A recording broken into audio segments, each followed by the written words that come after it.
Hello and welcome to Investors Platform. Today's guest is a serial entrepreneur, data analyst, and property investor involved with over 700 deals and a portfolio worth over £60 million in just 13 years.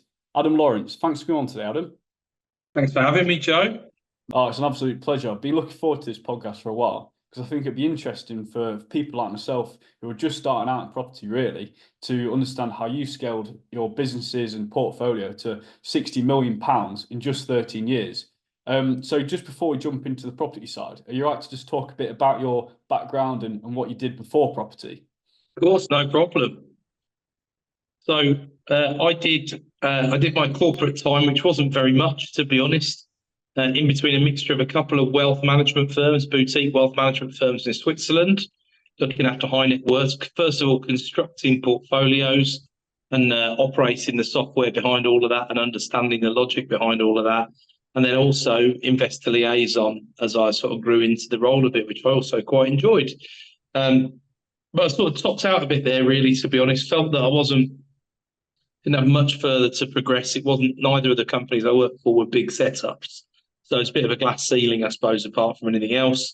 I did the rest of the corporate I've done was working for one of the UK's top 10 mortgage lenders. It was a building society, nice culture, nice place to work, about 1,500 staff when I worked there, working at HQ, got some really good experience. I had quite a nice role, which was like a cross-business consultancy style role, going to bat for the customer when everybody else is obviously sort of going to bat to make the best products or make their life easiest or whatever, do things for the business. And of course, the point was you need a good balance of both, really. So that gave me an insight into how mortgage products work, how they're created, how building society pipelines of funding work, and loads and loads of other stuff. I'd insight into how the intermediate work with intermediaries, because they had an intermediary only buy to let section as well.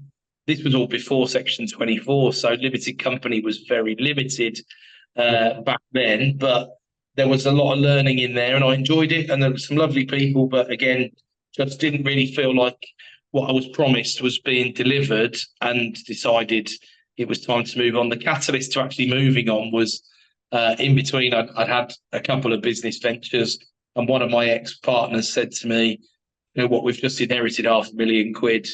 I need someone who knows what they're doing in property and is trustworthy to deal with, and I can't find anyone else, so it might as well be you. No, that's about the size of it. And that worked out pretty well over the years. That's worked pretty well. I was actually on a call to him just before we started recording today, so still got a relationship today. We didn't press on with buying in the end. We did buy a pretty good deal for our first deal, which had a few challenges, which is maybe a good one for people to potentially learn from. And we bought some other bits and bobs over the years, but yeah, it was someone who said to me about 10 years ago, they said, really, you need to diversify away from having one source of funds, one funder, and all the rest of it, because it puts you at risk. What if they change their mind? What if they do this? What if they do that? And I thought, yeah, that makes loads of sense. So I started diversifying into a number of different business partners, which is why I've ended up with such a big portfolio, but not all owned myself, to be clear. There are other shareholders in different grades and variants. I'm the largest shareholder, but sadly not the majority shareholder. Look at it that way. Yeah. So three years of corporate, a lot of it was wealth management, I believe, in Switzerland. And so were you able to use a lot of this, experience that you got from these big corporations and scale it right back down to, businesses that you set up and, are going to set up now? So yeah, the Swiss boutiques it tended to be clients who were also doing very well for themselves, but not necessarily having massive business operation setups. They were like solopreneurs, really. So I got a lot of insight into how they think, and also how they think about investment, which has helped me in conversations over recent years with people who've got money and want to invest. So that was one big positive from that, really. I knew nothing really about wealth management, financial markets even, really, before I went to Switzerland. So I learned all of that from scratch. which was great. I felt like I was at the start. I was very happy because I felt like I was really progressing. I was doing a lot of learning. It was all good stuff. But then, as I say, kind of that sort of big learning phase sort of came to a bit of an end, really. But I also learned how important diversification is, not just in terms of investments, really, but in terms of life in general, really. How you spend your time, how you spend your leisure time, how you spend your work time, all the way through to you can't just buy 3-bed terraces in Darlington. Not that I'm picking on Darlow, nothing wrong with Darlow. And expect to have a really nice, diversified, stable portfolio if the major employer in Darlington shuts down and causes a local problem that isn't reflected in the rest of the country. So you have to diversify. You can do it in a number of different ways. You can do it by moving into completely different asset classes altogether. And there's some value in doing a bit of that because you've got ISAs and other tax wrappers and things like that. And that's something to think about as you sort of proceed down the track. It's not just sort of rinse and repeat, do another HMO next door to the first one or whatever. You're just concentrating your risk if you do that, and that's the problem. Because when you like we were rattling along really nicely in 2019, and then suddenly that black swan swims across the path, and it's a pandemic, and we had to do a lot of thinking and a lot of pivoting and a bit of scrambling to think, right, how are we going to make this business want to work going forward? The stuff we bought wasn't really a problem, but in terms of acquiring, our volume just went down like that dramatically. So how did we keep on trying to grow the portfolio, really? Yeah, it's interesting because I remember we spoke just before this podcast. Actually, I was kind of asking you what is your actual strategy, and you're effectively saying that diversification essentially. So from my understanding, you've got HMOs, flat conversions, flats, and then also commercial property as well. I'd be interested to learn what were your first deals? What did they look like?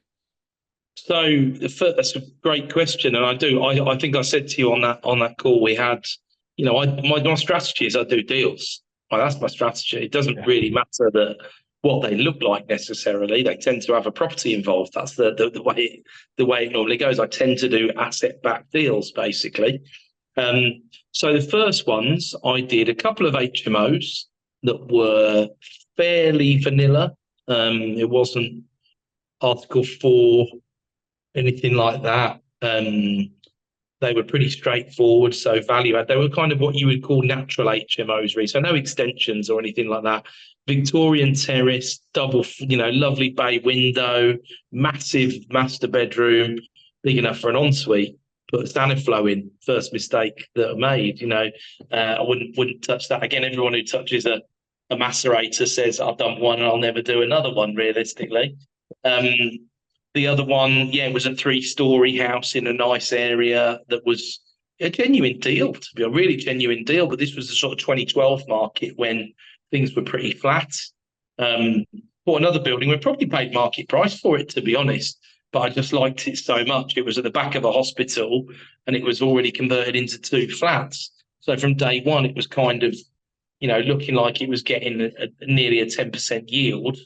And I just thought, well, that'll work over time. And we've still got that building today. And on purchase price, it now gets a 15, 16% yield. So it is, if you use that, not that I'm saying yield's the be all and end all, because it's not, but it's quite a good rough and ready metric for these things.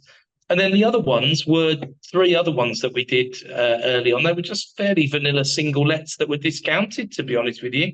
And they weren't 25% BMV or anything. They looked like, with a following wind and the right move comparable, they looked like they might be 25% BMV, but they weren't. One of them was a failed flip that we ended up holding for a while, but again, we were trying to sell it we bought in a flat market, easy to buy, difficult to sell. But I remember we failed to sell it for 225 in 2013, and then ended up holding it. It was rented, it was washing its face, it made a little bit of money every month. And we ended up selling it in 2019 for 300. 295, I think we got for it in the end. So it just shows you the power of holding on to it, sort of thing. We made money in the 7 years we held on to it, and then we had another 70 grand plus at the end of the deal. So it showed me the power of time, apart from anything else, Joe, even when it didn't go perfectly, So when did you actually start getting JV partners on? 'Cause, like we were saying earlier, a lot of your portfolio is built with the JV partners. What was that pretty much immediately you wanted to get people on board to start, funding and outsourcing and sort of building, scaling from the ground up, essentially? Yeah, so I kind of tried to leverage the JVs. So in the first place, I was actually looking for people who were experienced, who knew what they were doing, and would make sure I didn't make any missteps and things like that. So we came to an arrangement around funding and equity and things like that. And that I used a bit of capital that I had from refinancing my house because I'd already, as I'd done okay when I was in Switzerland. I was lucky I came back to the UK with a bit of money, bought a house, was able to refinance it. Wasn't able to release loads, but released about 150 grand, which obviously is a fair pot to get started with. And then sort of rolled that through, and then got to the stage where I'd spent all of that, couldn't recycle it through, and had a bit of income, which was nice, but there was nothing else that could be done really. So that was challenging really at that point. So that's what took me to that point. So I had the experience. I JV with other people, people who were good at finding deals, who I still JV with to this day. To be honest, people who are good at construction and things like that. So that's not my skill set. Good organisers, good project managers, people like that. And then as time went on, and I felt I had all those skills myself, or I could leverage someone else to provide those skills, then just started to look to leverage people who had funds, who were happy to let someone else do the legwork. They wanted a nice, safe, not volatile investment, someone they could trust to do the business. And that's what my most recent JVs have tended to look like.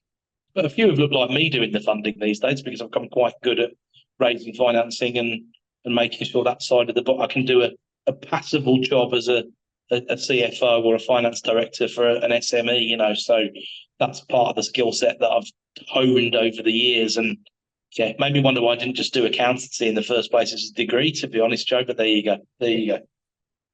I've spoken to a few people, and some people say to do property on their own to mitigate the risk behind, JV. What ifs, for example, what if if they fall out in love with the business, want to move on, if they get ill, what, for example, what's your take on that? Because a lot of the people that listen to this podcast might be just starting out and might be doing it on their own and don't want to necessarily take on the risk of getting a JV that's wrong. Yeah, I think there's risk. I think there's not necessarily a right or wrong answer. I think you should go with what feels right to you. So if you want to run a company, you can absolutely buy all those skills in that you need. Like, there's no two ways about it. The way I looked at it was, if I started out with other people, I could do more quickly, and then that would lead to me having some critical mass, and that would enable me to do a number of different things, such as be a better buyer, bigger or better wholesale buyer of property, which would get me discounts, such as I'd be able to start a letting agency on the back of it and be able to manage the properties properly and adequately and appropriately, rather than just me doing it all the time. So there were all those benefits sort of ringing around in my head, but also by diversifying partners, I never had the one person dependency, apart from at the beginning when I did have that dependency, as I said earlier on, and that worked out okay. But I think, if you like working on your own, I wouldn't put anyone off from doing that. There's nothing wrong with it. I think a lot of the investors that I know have done JVs and been successful. A fair few have done it all on their own. And again, some do a lot on their own and then a bit of JV. I don't think you have to put one foot in either camp necessarily either, but I can see why. Look, there are lots of mistakes people make in JVs.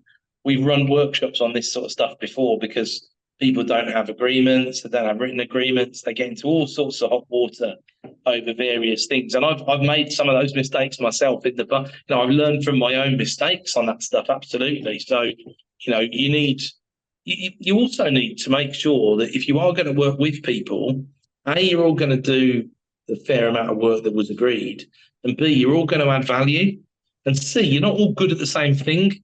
Because what's the point if you're all good at the same thing? If we're both really strong on numbers and raising and deals, but we're rubbish at financing and we're rubbish at projects, we're not going to work very well together. You need those skill sets to be complementary, not the same. Yeah, definitely. It makes a lot of sense. So you talk a lot about starting with the end in mind. What exactly do you mean by that? And how can people learn from that to start then scale their businesses? I think you need a plan. You know, a lot of people say, oh, you know, you can't time the market and things like that. And I think that's nonsense. I think we're all going to time the market at some point, right? We've timed it when we got in. Yeah, so we are timing it, and we time it every year or every 6 months. We decide to hold on to a property. We're still timing it. We're just deciding we're going to stay in. At some point, we're going out. We're like going out in a box, right? Someone's taking us out because we sell out. We're going to pass assets down to children, maybe legacy assets, right? Or we're going to be forced into a sale because something happens that we haven't planned for, right? So all of those involve effectively timing the market. So it's about understanding the what ifs of, okay, what's my disaster recovery plan? You know, what if this happens? What if that happens? What if the other happens? Life is a funny thing. I remember when I was a carefree young single man and I was earning good money, and I thought, you know what, I'm completely bomb-proof here, totally and utterly bulletproof, no worries in the world. Fast forward, get married, have 3 children, have aspirations for your children and all the rest of it, your ins and outs look very different. And the amount of time you've got to achieve things in also looks very different. So these things I didn't necessarily appreciate when I was in my 20s, but as I got into my 30s and 40s, I started to understand, well, hold on a second. Life doesn't always work. And of course, the more conversations you have with vendors, the more you realize you almost like impute their journey. Do you know what I mean? Like osmosis. Right. Think, right, okay, so this guy's done this for 30 years, 35 years. This is what's happened. Oh, he's made a mistake here. Oh, this bit was really clever. Oh, blah, blah, blah. And you can gain from people's lived experiences, you know, without having to. I'm not saying they've necessarily made loads of mistakes, but normally if they're selling to me, there's a mistake somewhere along the line because they're probably not getting the very best price because they probably haven't got the very most amount of time or the best people to put it in the best light or whatever the situation is. And that's why, as an investment buyer, we're all looking for deals and bargains at the end of the day. So it kind of, if you say, right, I'm going to go out tomorrow and start a JV with my best mate, right? Because we've been best mates for 15 years, and he's got a couple of quid, and he's working a pretty heavy job, and he's earning money and all the rest of it, and I'll do all the work, right? Okay, so first of all, who values the other side the most, and why, and how? Right. And what does that look like? You know, is that right at the moment? I can afford to donate a year of my time without taking any money out of it. But at year 2, I need to start drawing a salary. And I also think it's probably fair that I'm drawing a salary. But then the other partner might turn around and say, well, okay, but in year 2, I'd like to get paid some interest on my money. And it's like, you've got to be quite careful. There's enough money created because paper money and paper wealth doesn't necessarily liquidate particularly easily. And that can, so this is what I mean by starting with the end in mind, you know, and even starting with just the next few steps in mind. What's the 5-year plan? What's the 10-year plan? It doesn't have to be 38-page strategic document with pictures and all the rest of it. You know, the 10-year plan might be you sitting with your feet up on the beach, right? It might be you're a shareholder in a company where you've got people working underneath you. You've got a managing director by then who runs the day-to-day operations for you. And so you've got a large element of freedom, but also you're still involved in maybe the acquisition decisions and the disposal decisions, for example. And that's just one. Again, there's no right and wrong there. This is up to you and your wants, needs, dreams to an extent, your age, but more realistically, probably your mindset. You know, because I've worked with people along the way who've been up sort of mid-70s and they've got some of the most phenomenal mindsets of anybody I've ever met. And obviously they know they're not necessarily going to last forever, but they've got estate planning already in place. And part of what they're doing is trying to bring, and that's another good thing to add in. A lot of people get involved in this thinking, well, okay, this will be something for the kids to take over or whatever. Quite often, vast majority of the time, the kids don't want to take over because the money that property has produced has perhaps led to them living in a better area. They've gone to a better school. They've gone on and got a nice job that's led them to a pretty balanced lifestyle. They've also seen mum and dad or both, you know, scrambling, taking phone calls from tenants at 11 o'clock at night about leaky taps or whatever. I thought, I'm not doing this. This is nuts, you know, because people forget how much hard work sort of direct property investment can be. And if you're not making those sort of pretty chunky returns off it, it's probably not worth your time. But on the flip side, I also see people who've got a pretty good job, also got a £3 million property portfolio that they don't run very well at all. It's not compliant. It's not legal. They're pushing the envelope all over the place. They're the sort of person, if they get in front of a judge, the judge can't wait to fine them 150 grand. And Yeah. in the worst scenarios, put them in bloody prison, because they're exactly the people they want to make an example of. So people often don't value their own time enough, or they don't take their obligations seriously enough. And that's the two biggest mistakes that I see being made. And if you start without that goal in mind, that planning, the goal can move, right? 5-year goals, 10-year goals, they're fluid things. They're not, it probably changes in the first month of you being in business, but you need to have that plan and you need to review it as well on a regular basis. What changes can you see in the next few years with the new Labour government? What does the future look like in terms of property compliance, rent? Are they looking towards, getting rid of landlords and bringing more properties to the market for new home buyers, for example? What does it kind of look like, do you think? Well, if they wanted to end the business, which I don't think they really do, I think they want the institutions to try and buy in, really. And if they want institutional buying, institutions love rules and regulations because it keeps the likes of me and you a bit further away and it stops people from coming in. So big barrier to entry on the way in means that if there's only 6 of them, they can spend all their time buying up all the stock and they can pay low prices for it and they can set their own rents. They'll have areas where they have, huge, rent zones where they're in control of the rents. So I don't think that is the Labour goal over the next few years, to be honest, to squeeze everybody out, because I think they know the stupidity of that. You've got to bear in mind a few things. First of all, there are already plenty of portfolio landlords who've got no mortgages against their properties, right? And they've got so they're not under pressure from the interest rate and stuff like that. If they're sensible, looking at the fact that they've got 3 million, 4 million, 5 million, 10 million pounds worth of property and thinking, am I getting an okay return on this every year? And can I manage it adequately? And do I want to? Or can I find people who will manage it for me? Because good managers are rare, they're really rare. People who care like you care are very, very, very rare. They are out there, right? But they're rare. So you've got to bear that in mind. I think you're looking at, the renters, I said when the Conservatives were in power, if the renters reform bill, as it was at the time, doesn't go through under this administration, it'll come back with more teeth under a Labour administration. The writing was on the wall for that 9-10 months ago. Sure enough, bang, there we go. And now we're looking at the renters' rights bill, and it sounds quite draconian. But luckily, in a way, we've seen the examples of Wales and Scotland over the last few years where the rental market is more dysfunctional than it is in England. So Scotland has had Scotland, I think the last 39 months, it's been up 5% per year or more, 39 months in a row. And this is a rent controlled, this was rent controlled for some time. But what they did was they rent controlled the existing tenancies.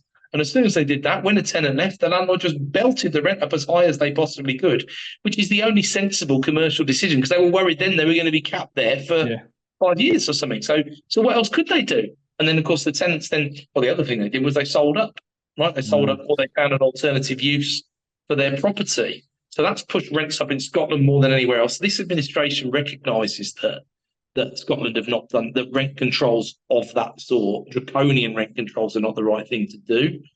The institutions would love to see, Grainger, already talked about this, Grainger, listed company for anybody who doesn't know, started out in the 1910s or 20s, buying and building terraced houses in Newcastle upon Tyne, apart from anything else. 100 years on, they're a listed company. They're doing very nicely. Thank you. They've got some beautiful stock. And they already have what they call the Grainger triple lock, which is the lowest of CPI inflation, wage increases, average wage increases, and 5%. So whichever the lowest of those three figures is, that's what they apply every year. And you think, blimey, that sounds good. That sounds generous. But if every landlord out there had increased their portfolio by, let's say, an average of 2.7% over the last 15 years, rents would be way, way, way higher than they are today. And this is the stupidity that is not seen in the system. Because if you're going to push all the landlords that way, then that's what they'll do. And they'll moan about it. They won't even realise it's actually, in theory, better for the landlord. But I'm not someone who believes that squeezing the tenant is a good thing. The one thing I agree with the Labour government on very much is their messaging around growth and things like that.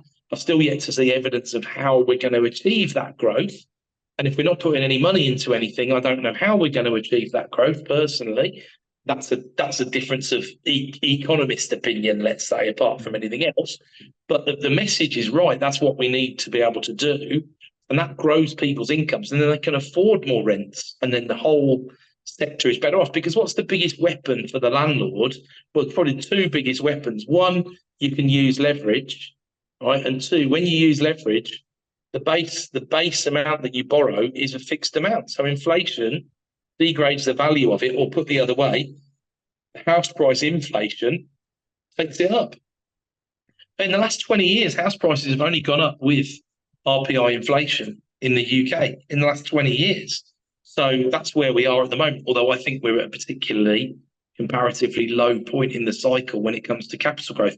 Most people think I'm mad when I say that, but believe me, I spend a lot of time doing the numbers. I've written quite a few research pieces about this stuff, and I'm absolutely convinced that capital growth looks really, really positive in the UK going forward. Is it for good reasons? Not necessarily. There's not enough houses built. We all know that. Population's increasing at a bigger rate than it has done. It looks unlikely that will reverse dramatically. This is the future of the UK as it goes. So, and unless you get a very hard right party elected, or a hard left party elected for that matter, who will really would want to control immigration quite aggressively. But that's another story for another day. But yeah, I see the direction of travel being more legislation, absolutely.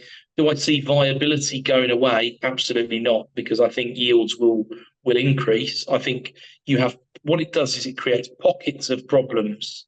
So LHA tenants have got a really, really big problem at the moment because rents are just racing away from LHA. And as landlords professionalise, if you're getting money in from private equity and stuff like this, then they'll happily fund the really difficult part of the sector because it's profitable. So supported living and things like that, they will fund. Why? Because the money comes from the government under a guarantee.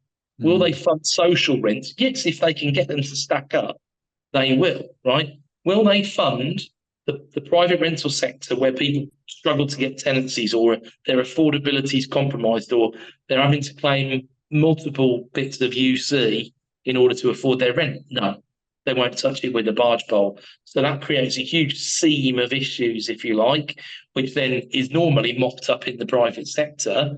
And then the really problematic ones end up being kicked back into the public sector because they have to go into temporary accommodation or similar. But we've got a huge problem that temporary accommodation is filling at the moment, which is that a lot of it's not that temporary. It's people who want a permanent home, but they either couldn't afford the rent increases that had to be put in thanks to the mortgage rates going up so much, or they can't pass a referencing check in a more compliance-heavy environment, and that leaves them as a responsibility of the council, which is a huge, huge issue for them at the moment.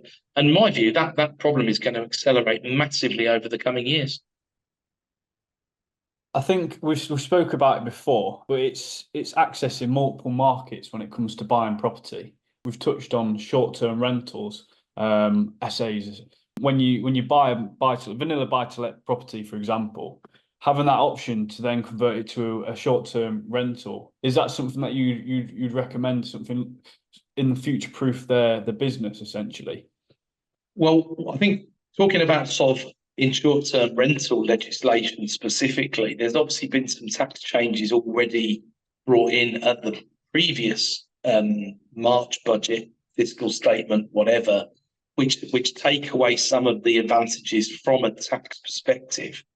From a one person starting out kind of perspective, is there much better way to generate more cash from a property than a good short-term rental?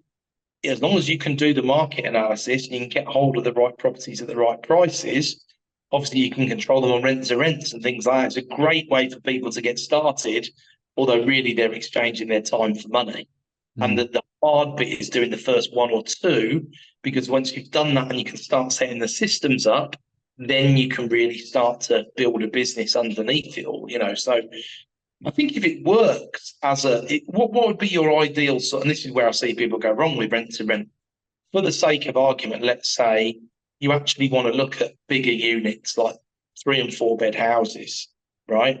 Because there's loads of SA in 1 bed flats and maybe 2 bed flats, but there's not for houses. And say there's a big contractor market and a white collar contractor market because you've got tons of professional services people on your doorstep or whatever, right?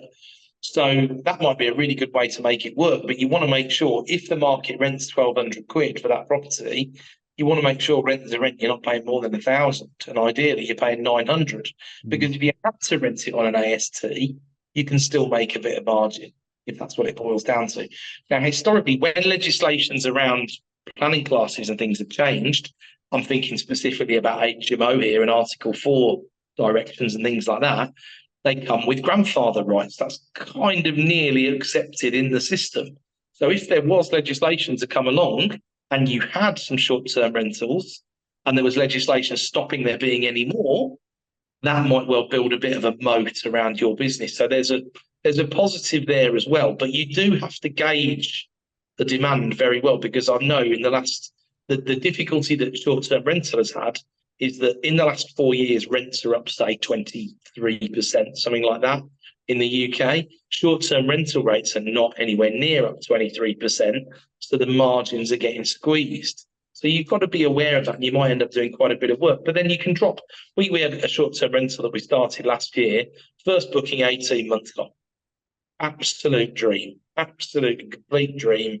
What a result! That no voids, no worries about anything else, and paying what we're probably netting 2.5 times market rent or something like that. What a result! Yeah. And then we've had where we picked up 200 quid that month because of this or that happening, and market rent would have been 800 or 900. And you think, blimey, you need a lot of really good months to make up for those 800 or 900 quids, But like I say, it depends what you want to spend your time doing. And I'd encourage everybody to value their time, because in many ways, if you're going to have to spend 80% of the time on the trading business, you might be better off sticking your money in an ISA and being at work. Yeah. You've got to be really sharp with this stuff. There isn't necessarily a path to go down. Do it a bit, work your backside off doing whatever else you do to see if you can do it and you like it and you can make it work. Early days, I did a 1 week intensive plastering course, right?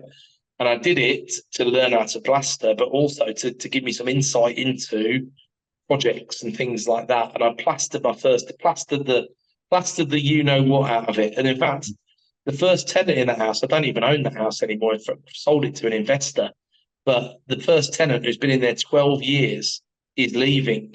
And it's a big salute to Penny. She's been an amazing tenant, but of course, her market rent, even though we do nudge rents every year, she's way below the market because she's been such a good tenant. But maybe it's because I plastered the house that she stayed so long, Joe. I don't know. But I did, I would write that time off as I'm learning. So I don't mind doing things while I'm learning. It's not earn and learn. It's almost I'm paying for my education.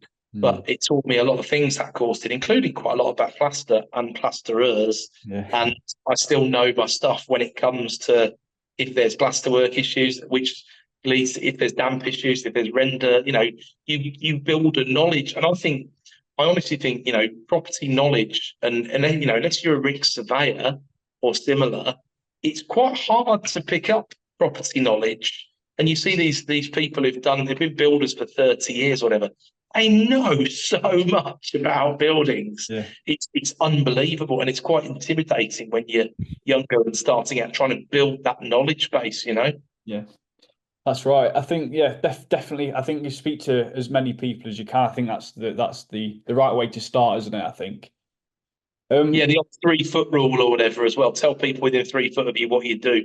That's served me really well over the years. But trying to get experience drawn from as many people as possible. Absolutely, yeah. I think this could be a very interesting time in terms of like finding the opportunities and running with it. Especially different talks about the green belt converting into grey belt, for example, new developments and that sort of thing. Is that something you're going to be looking at as well in terms of going into the development side, or So I've only done one out of the ground build, and I didn't hate it, but it was still the amount of time, effort, sweat, and all the rest of it that went into it. In the old days, I used to try and say we try and buy single lets at HMO net yields, right? That was my old goal, right? And then these days, I say more like I try to make development margins from already built buy-to-let deals or blocks of flats and things like that. And I've been able to do that a whole number of times. So when you think that margin's been built in day one or without a huge amount of effort sometimes, it's time that makes such a big difference in this game. If you want to work out and understand, if you can save me 7 weeks on every refinance that I do, that's worth a significant amount of money to my business, right? So it's always constantly asking questions like that. So development, I think the planning system got to the stage where, for me, it wasn't viable, right? I wasn't interested enough in it. I could do it as a consultant, but frankly, there's way better consultants out there than me who know loads more about planning, right? Where I would be useful is, apart from anything else, what's the end use of this going to be, and what are the contingency plans going to be, and what's the longer term plan for the site and things like that. And really, apart from anything else, when should you sell it? Apart from, and the traditional development model where people have bought land and they're sitting on land strategically, and it doesn't matter because land's gone up at 10% a year and whatever. I don't know how much longer that model has left to run in the way that it does, because what's the outcome of the Grenfell investigation that's been released, as we're doing this podcast this week? More regulations needed is what I hear in my ear. And there's been regulatory changes since then. Fire safety acts, buildings over 18 meters, all the rest of it. But they're saying it's not enough. And so, that's going to hurt developers again, I think. And the amount of time and the amount of effort like that, for me, I just think if I put that time into either doing something else that was earning money that I put into property, or trying to find deals that look like developments but I can buy off the peg, that's a way better use of my time. And it's much more likely to lead to more growth and more growth over time. So I think but also, Joe, the biggest thing for me, I don't enjoy that process. I don't enjoy it. I enjoy the numbers. I enjoy doing the deal, right? And actually, I enjoy input with the people side of it, because I think it keeps me very much close to the ground. I get to understand what people's legitimate problems are. I also see day to day what people are willing to say, that abject lies, to be honest with you. They try and get away with things, and that's the other side of the fence. But it very much keeps me real and keeps me in a position where I lead my team, and hopefully they get a bit of inspiration out of that, apart from anything else, That was a really interesting point you said about time, and is it worth your time? There's a deal that I'm looking to buy at the minute. I got the offer accepted in November. It's a massive learning lesson for me, because I still haven't bought it, and we're in September the next year. And when you look at that, and then you compare it to, I know this is a crazy comparison, but when you look at how many deals you've bought in 9-10 months, it puts into perspective. You can't afford to lose this time. You're not going to get it back. I think you raise a really good point there, because what I always thought was, right, I've got to, at a really basic level, I've got two choices. I can either go outwards, so I can try and do more deals and more deals, same sort of deals I'm already doing, but more and more of them, or I can go upwards and try and do bigger and bigger and bigger and bigger deals. And I never wanted to do that one, because I thought, well, there's more risk, there's more work here, but there's more risk here. Yeah. And it's risk of things like that, deals you've worked on for a year falling over. I obviously pray that yours goes through. We don't know. We haven't got exchange. Yeah. I sold a building once. Now, luckily, this was a bit not that long ago. It was a few years ago. So I had the experience by then to do this in the right way. But this company said they were paying me about 25% above the market value for this building, right? Enough for me to say, you know what, I can do that. Let's sell at that price. 6 to 8 weeks they quoted, and they wanted vacant possession. It was tenanted. And I said, look, I'm not doing this deal that way. I want a 6 month between exchange and completion. I'll make it vacant, right? I'll do the nasty bit, but I want to be able to look after the tenants who've looked after me while they've been in there. I'm not going to see anyone be booting out on their ear, right? Including at the top level, one guy who really helped us out the whole time we owned that building, who we actually bought him a retirement flat to move into and rented that to him at a favourable rent. You can't find many. No, I would never want to buy a retirement flat, but there was enough juice in the deal by then to say, you know what, we'll do this for him. That's fine. And they were for about 14 months before we got to exchange, right? And then after the 6-month period and all that was up, and I served notice to complete, they said, "Oh, we think it needs a new roof, so you're going to have to take 150 grand off the price." And I said, "Well, is there a bit in the exchange contract that says this is conditional now on the state of the roof? Don't be silly. You're talking nonsense. I'm going to sue you." It's as simple as that. And they did complete in the end. But what a laugh. 6 to 8 weeks became 20 months in the end. Now, luckily, we did a bit of short-term rental in the building. We did a few bits and bobs, and we ducked and we dived. Now, we still would have rather had the money faster, you know, but the big overpayment made up for the messing around. Yeah. But nonetheless, when we were forced into doing some bigger deals during COVID, you know, I had to try and run the smaller deals concurrently at the same time, because that's the bread and butter that keeps things moving day to day, week to week. And then the bigger deals are nice if you pull them off, but likewise, you can get a certain way down the track and there's a sticking point. There's someone gets cold feet. Some of these that drag on for years. Sorry to put a piece of blunt about it. People die. People die. I mean, this is how crazy it can be if it can go on. And I know people who've been. I mean, I've got an offer. A floating offer in on a building that I first offered on in 2017. Wow. Right. And I'm still trying to buy it. Now, I'm not spending a lot of time on that, but I speak to the guy once a year, really, these days. Sometimes he comes back to me and says, "Have you put your price up yet?" And I'm like, "Actually, to be honest, it's going down because the market's going against you." And we have a bit of a giggle. But I think one day we'll sell it to me, but it could be another 3 years. That's not in any pipelines anywhere, you know. That's just a nice building that I'd like to buy. It's bonkers. I think that's been one of my biggest learning lessons, to be honest, in property so far. Is you just can't trust the process sometimes. It's literally just the case of just having that constant pipeline going. Actually, you know what? If it's going to legals, I'm not interested. For example, you know what I mean? Instead of kind of waiting on for these deals to come into fruition.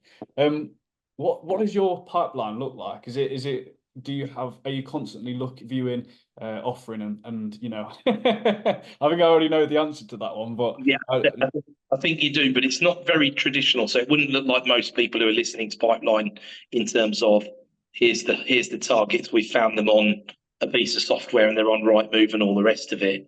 It would be much more like, here's what's in the next auctions, here's what's not sold, here's what's on the watch list. I'm not saying we never look at the open market, because we do, but it's rare compared to a lot of what we're doing, which would either be auction or would be direct to vendor or would be through a property trader. So we're one of the fairly few. We don't do loads of direct to vendor, to be honest, but a limited amount in general, because we don't spend the huge amounts of money that a lot of those guys and girls do on getting to the top of Google and all the rest of it. But we have a presence out there. And also, I buy from traders. I talk to traders every day. They're the lifeblood of. So that pipeline doesn't necessarily. And then we have longer to, like, for example, we've got a care home business. We're looking at acquiring our third home. We did the first deal on the first one in 22 that completed last year. The second deal was quite a lot quicker, completed Feb this year. And this one, again, looks quite a bit quicker because, apart from anything else, the vendor wants to complete by October the 30th because of the Labour budget that's incoming, and they're worried about what might happen in there, which I can understand. So those are bubbling in the background, but then quite often it might be that, actually we're negotiating on 10, 15 things that are already under contract with someone. So we might get slightly technical at this stage, but there might be that the trader is going to buy it and sell it to us immediately in what's called a back-to-back transaction, which saves the trader stamp duty apart from anything else. It might be the traders just agreeing to take a fee from us, like a transparent fee. Depends how they like to work, depends how we like to work. So we're negotiating on, and we've got eyes on. We also look at all methods of auction. So conditional, unconditional in the room, which is normally online these days, but also conditional because a lot of people don't like it. They don't like the fees. They don't like that. But look, I don't mind paying the fee if the deal's good and it includes the fee in the deal. I would never appraise a deal without appraising the fee, right? The fee is just part of the cost of buying the property. And as soon as you get your head around that, you can think, well, actually, I can do that deal. I remember I paid a whopping sourcing fee once for a property that was to the tune of about 50 grand, but there was still another 50 grand profit in it on top. And it wasn't an expensive property, so I was still probably getting it about 70 pence in the pound. And to be fair, for that 50 grand, the sourcer did also refurb the property, so it wasn't all margin for them, but it was. And sure enough, we've sale agreed that property at the moment at another 30 grand above what the 50 grand profit was on paper in the first place. So we're cashing in on that one, as we speak, really. I know you push your time, so I just wanted to ask you just a couple more questions, and maybe we can get a part 2 for this one. I think I'm up for that, Joe. Sure thing. Yeah, I've still got loads more questions to ask you, but like I say, I know you're a busy man. So I wanted to ask you because you talk about old school view of scaling businesses, and I wanted to get this in this part because I think this would be really valuable in terms of putting your outgoings, etc. I just wanted to just touch on that a bit. Yeah, so I mean, business studies and all that, it's dead easy when you start from the basic principles of, profit equals revenue minus costs, right? So what are you going to do if you want to scale a business, right? Well, there's 2 ways, isn't there? Because if you're funded from the outside, if you're funded by venture capital, seed money, stuff like that, if you're doing something with tech, if you're doing something quite clever like that, as long as they can see a return in 3 to 5 years, you can find money even when businesses are losing money. This is what Amazon did right at the beginning, and then they got to the stage where they knew they could get money from anywhere. So then they would just keep funding the business. It would make a loss, but part of that was helpful for tax purposes because they were just growing market share and growing.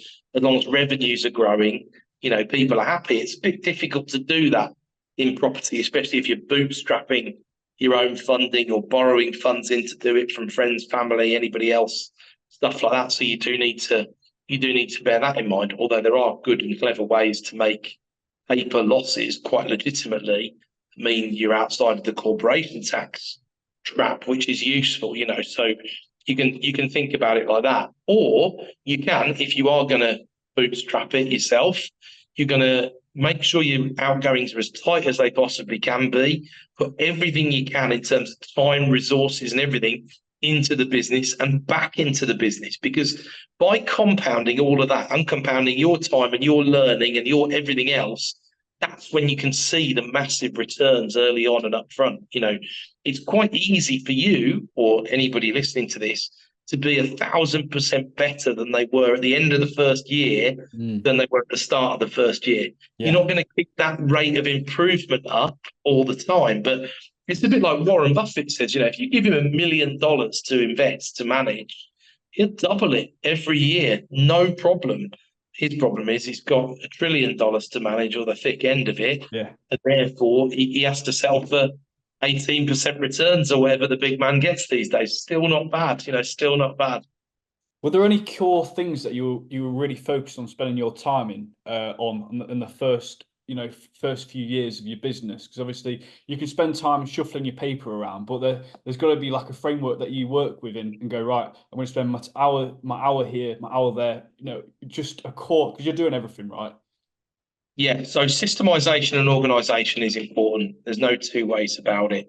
What I found out pretty early on was, I have this concept of 4 pillars of property, which for me splits the strategic landscape nicely. You've got your deals, where do you get them from? Your financing, how do you fund the whole operation? Your optimization, how do you make things into the best that they can be? And then your management, your asset management, from the cradle to the grave of the asset. Who's looking after it? What are they doing? What are your expectations? Who's looking after rent rises? Who's putting that extra bedroom in this one or that one? All of that, right? So everything fits into one of those 4 quadrants, one way or another, right? And then I zoomed out a bit and looked at that and said, right, which one of these 4 is going to stop me from progressing at this point? So let's say it's finances, because for a lot of people listening to this, it might be finances. How am I going to get past that roadblock, right? Well, I'm going to make sure I'm investable. I'm a safe pair of hands. I'm going to make sure I've got people who've made pledges to me potentially. They might lend me some money. They're interested in lending some money into my business. They're interested in what I'm doing. Maybe they want to partner. Maybe first of all, I said, well, I don't really partner with people straight away, but if you do a couple of loans and they work out well, then maybe we look at a partnership together, stuff like that. And I've pretty quickly got to the stage where I was like, right, the blocker is deals now. The blocker is deals. How do I move that block? And what I did was systematically broke it down and said, right, I know there's people out there doing deals because they talk about it on Facebook, and not all of what you see on Facebook is a lie. Yeah. So I got to talk to those people. I got close to some of those people. I started to understand below market value properly, not what some guru might sell you on a course, but genuine BMV, why it happens, what it looks like, how to do it ethically, because obviously not everyone was doing it ethically, but some people were. And I was interested in a business where I was still happy to look at myself in the mirror in the morning, you know? So that was a big, and I probably spent 4 years on deals, which is probably a bit over the top in terms of trying to learn how to do them and all. But I still spend time to this day on deals because they're so important. They're so important. We got so good at doing deals that then it got to the stage where it's all actually, you know, we're pretty good at managing property. We're pretty average at optimizing property. Like I said, I'm not a developer. I don't enjoy that bit. Pretty good at finance, you know, reporting and raising and all the rest of it. And we're bloody good at deals. So therefore, we should try and do more deals. So what do we do then? Do we sell a few deals off to people? Do we sell some of our stock and put that back into the front of the pipeline? And we do a bit of all of that these days because that's where we're sharp. And when you are a hot buyer, I remember when I first got involved, I was a hot buyer for about 6 weeks, and then I couldn't raise any more money, and we were stuck. And I was like, and then after about a week, the estate agent stopped ringing. That's the reality. That was a hard lesson, you know. And I was like, wow, how do you stay a hot buyer? You know, because that's really good. So that way of looking at the world really helps me to understand it. And it might be that, look, if your skill set is delivering stuff, there's no shame in delivering stuff for other people. You've just got to make sure you charge for your time adequately, and it's got a goal behind it, you know. And if your skill set is management, again, it doesn't matter, but you can improve on all of these areas, but you do need to be workable in all of them in order to make it work. Brilliant. Mate, I know you've got to get off now, so I'll let you go off. But thanks for coming on for the podcast, and hope everyone enjoyed listening to this. And hopefully we'll get part 2 organised, and I can't go through the rest of the questions. Well, Joe, if you get some good feedback, I'm very happy to come back and do part 2. If everyone's bored to tears, then we won't bother, mate. But yeah, very happy to do part 2, of course, no problem.